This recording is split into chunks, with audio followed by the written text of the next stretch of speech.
Hey everybody, Josh Sigurdson, World Alternative Media here, and of course we're joined by author and economic analyst here at WAM, John Sneisen. And all fiat currency eventually reverts to its true value of zero. It always has, it always will, going back to 1024 AD in China, and this time won't be any different, though the fundamentals are off the table due to the level of manipulation in the monetary system as well as in the stock markets. You cannot put a date on the crash, you just know it's going to happen. Sound familiar? I've said it a million times in our videos before. Broken record, Josh. Yeah, well, I got to, because you know the issue is that we always get new viewers and people don't hear what we have to say as often as they should.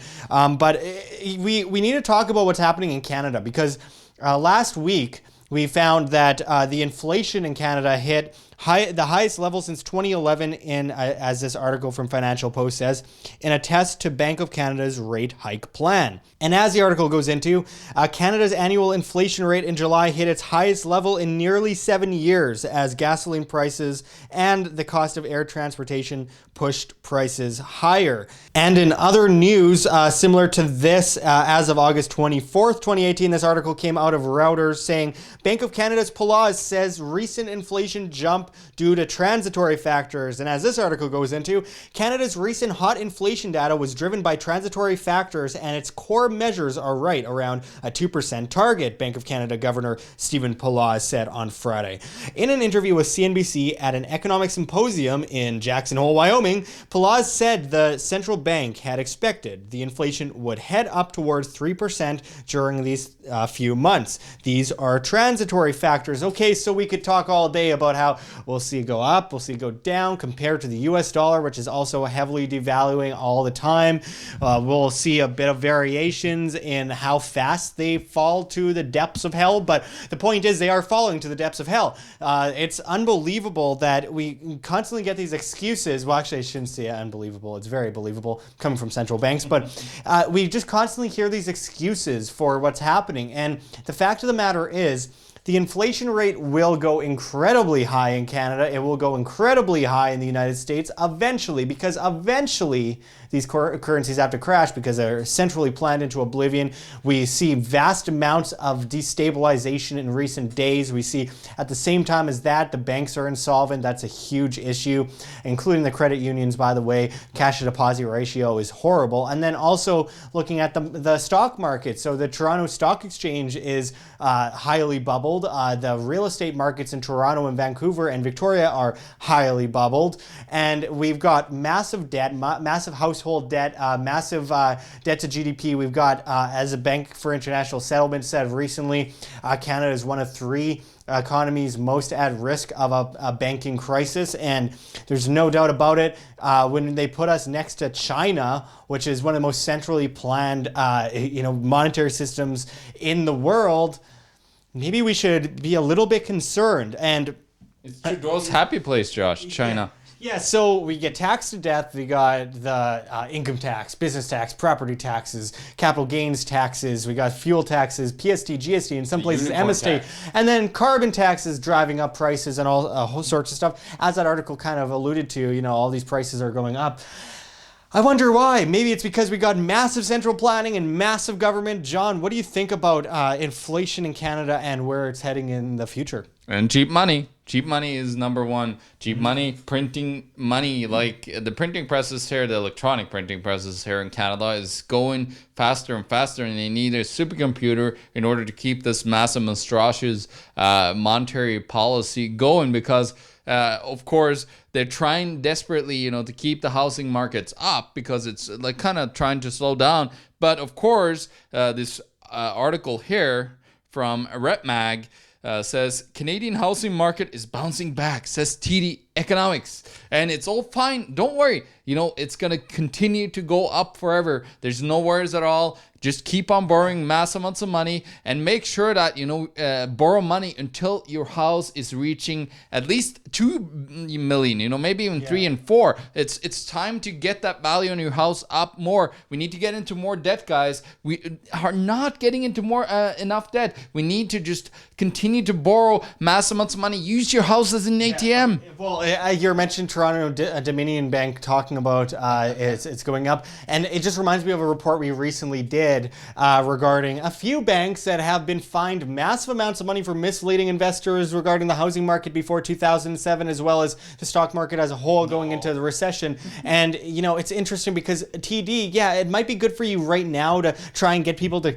keep throwing money into there so you can get your dividends, but in the end you're going to be paying a big fine and you're going to lose a lot of customers, a lot of depositors, and we'll see where you go then. But of course, as we mentioned, they're all insolvent anyway, so maybe they don't even care. What are they going to do when they have no money and they get fined billions of dollars? Well, actually, Toronto Dominion stands for till death, which is, your debt. That's what it stands for. It doesn't stand for Toronto Dominion. That's what it really stands for. That's, the underlying, the banksters are getting into debt and shoving you down that bottomless pit that Josh always talks about, but they don't even give you a ladder anymore. They are just putting dirt on top of you, and you're suffering, and you're suffering more and more, and they are just making you into your death. You are just indebting yourself more and more, but they are not giving you a ladder anymore. They are just shoving more and more dirt on top of you, and you're slowly suffocating down in this hole of mass amounts of debt, which so many Canadians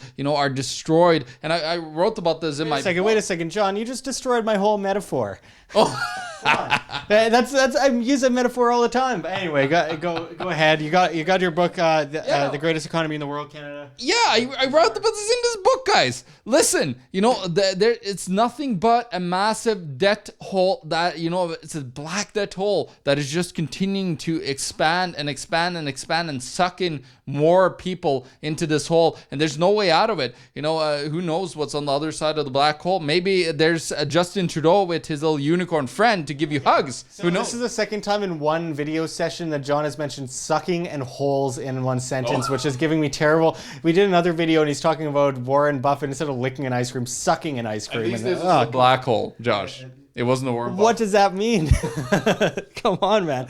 Anyway, so we've got some serious issues ahead of us because, of course, Canadians are heavily indebted. The household debt is past, I believe, $1.8 trillion, which is absurd, totally absurd. And of course, pension shortfalls globally are looking at $400 trillion by the year 2050. And I mean, it just doesn't. It's not sustainable. It's ridiculous, and this has to come down. And we are living off borrowed time every second that we spend going. Borrowed money, a lot of borrowed money.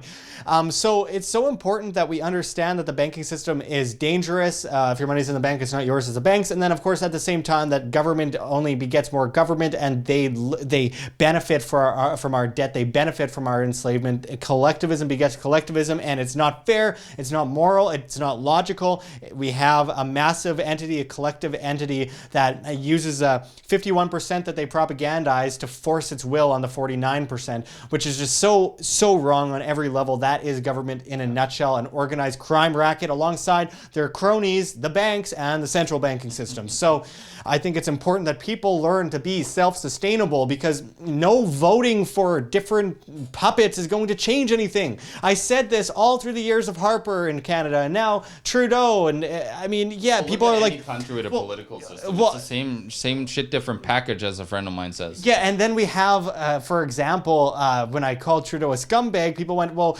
what about Harper? Well, I confronted Harper too. I confronted these politicians because that's just what they are. They're puppets. They're collective rule. They're masters, or basically just the head of this organized crime racket, or the nice hair. Rent seekers. Yeah, and people are like, well, Andrew Scheer's an idiot. Okay, he's a tool. He's not a conservative, if that's what you're looking for. He's a socialist with slightly more right-leaning views. It's different flavors or colors, sports teams for the same religion of statism. And then you got Maxime Bernier to start a new party. Okay, so it'll be a more watered down version of libertarianism. The only person I have any respect for in Canadian politics is Tim Moen, to be completely honest. Hey. So when it comes down to it, don't look at politicians to change things. You are the change you wish to see. You make the decisions. You decide your own fate. If you educate yourself on money and you have control over your money no longer has control over you, which is so incredibly dangerous when it does. And individuals being able to be self-sustainable, financially responsible, and educated are so important to this movement as we grow and understand these things that are changing before us, that have been changing for so long without the internet, and we haven't really had it out there for everyone to remember because people forget history real easy. So we have all these things happening right now, and it's so important that people look outside of that system, outside of centralization, decentralize everything, rule themselves, be independent, be financially responsible, and then look at things like food, water, shelter, self-defense, or not gathering things for the toughest guy on the block. Gold and silver is wealth insurance. This isn't an investment advice. This is my opinion. Of course, it's wealth insurance, is not an investment. And then we also see things like decentralized cryptocurrencies, the ones that have fundamental value and provide something for the market. But when we look at Venezuela, when we look at Zimbabwe, when we look at the Weimar Republic, when we look at Argentina, what's happening now, we see a whole bunch of inflations and hyperinflationary events. And this is the end result of massive central planning. And if we don't understand the reasons, and if we keep blaming Trudeau, who's an idiot, who's a terrible person, by the way, but if we keep blaming Trudeau, we aren't learning our lesson, because then we'll just put in a new puppet that will be the head of our religion, or the church of statism that we so revere so often because we feel like we're useless and can't be independent. And we have to depend on these ridiculous criminal entities. So, John, as we go forward, what do you think is most important for people to remember as we wrap this up? Well, I think in my book, I actually talk about this. Where is the best place to be in a Canadian economic collapse? And I kind of looked at, whole of Canada, and I found out, love it or hate it, Josh, we're not too big fans of the winters here on the prairies, but actually it was the prairie provinces from Manitoba to Alberta, that's the biggest ones, that actually have so much resources. They got, the commodities, they got the food supply.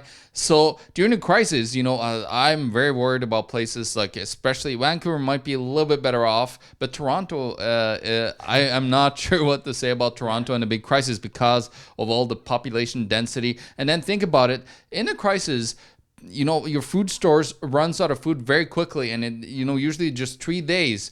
So think about that. Like, try to prepare yourself and be there, for don't be, caught off guard like the Venezuelans was. They should have been prepared. Some of them were. Yeah. Some, flew out of the country pretty fast. They understood what was coming. But so many were caught in the crosshairs of stupid, crazy policies of banksters, and especially the politicians that are just ripping, the fabric of society apart because they are using it as a game to gain for themselves. Yeah, along with their status minions. And, we got the equalization payments as well. We got a massive debt in Ontario that is bigger than California's debt, which is unheard of. Yeah. And in the end, we got complete restrictions of the free markets with these regulations that push competition out of the market and prop up major monopolies. The stuff that the left claims they hate, these big monopolies, then their policies prop up these big monopolies by, looking at these big monopolies like McDonald's and Walmart and others that can afford to raise their wage, that can afford to deal with these regulations and taxes. All the while, you have these small businesses that can't compete. Therefore, there's less diversity of jobs, there's less innovation in the market, less production, less competition, and then you have giant monopolies. Thanks, government, not capitalism, government. Corporate fascism, not capitalism. Corporate fascism is doing this, and it is monopolizing and manipulating the market so that individual demand doesn't mean anything anymore. And we need to take that back. We need the free market. We need individual demand. We need voluntary exchanges of goods for services, vice versa, and ideas. Absolutely. We've got so much to look forward to if we understand the problems and apply the solutions of freedom, not more coercion. So anyway, we got a whole lot more to talk about when it comes to this subject, and stay tuned for that. We will continue to report on it. Of course, we are out of Canada, so we are affected by this collectivist socialist hellhole that we call home. Anyway, pothole. Pothole. That means a few things. So thanks for going into this with us, John. And until next time, this is Josh Sigurdson and John Sneisen signing out from World Alternative Media. Find the truth. Be the change. Like what you see here, OM? Don't forget to check the links below. GoFundMe, Patreon. We can't do it without you. Any donation is very much appreciated, especially as we are so overwhelmingly demonetized by YouTube as they bring in the ADL to flag all of our content as hate speech. Also check our Bitcoin address in the description as well as on the screen for you to scan if you please. And also check us out at Steemit at Josh Sigurdson, the future of social media, where you get paid in the upvote of your post in cryptocurrency, Steem that is. So don't forget to check us out there and find us at Anarchapulco 2019. I know it's early, but this is such an exciting event coming up with Ron Paul, Judge Napolitano, David Icke, Larkin Rose, Jeff Berwick, you know, all the usual characters, and it's going to be amazing. So we hope to see you there. Make sure to check the link for Anarchapulco below and use promo code WHAM to save as much as 15% on your tickets. We hope to see you there. But until next time, this is Josh Sigurdson signing out from World Alternative Media. Find the truth, be the change.